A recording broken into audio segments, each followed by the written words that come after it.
our biggest takeaways from Flipside fundraising were that it's actually possible.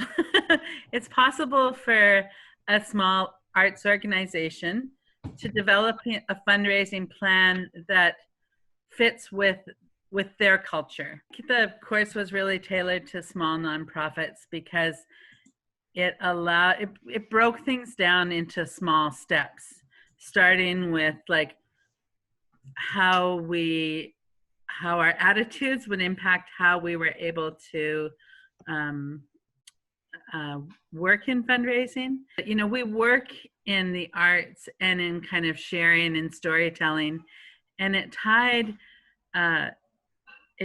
those same values into how we would approach fundraising. So there was, you know, understanding that actually it's about relationship building, and that's what we do well. And so to realize, you know, to recognize that we had strengths that were going to support us in moving ahead that we didn't even know we had, that was really influential.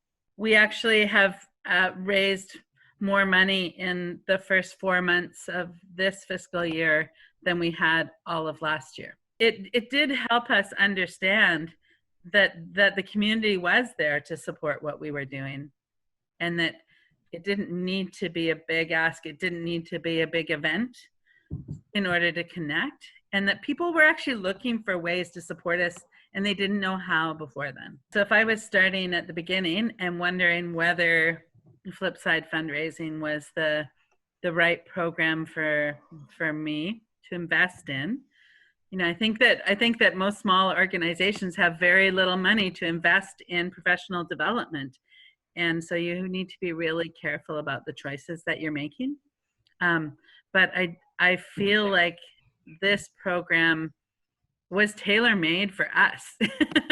Actually, you know, that it really, that it didn't assume any knowledge beforehand, that it didn't assume we had people that already had experience doing this work, that it was built for us to start sharing our story and finding ways to help that translate into support for our programming.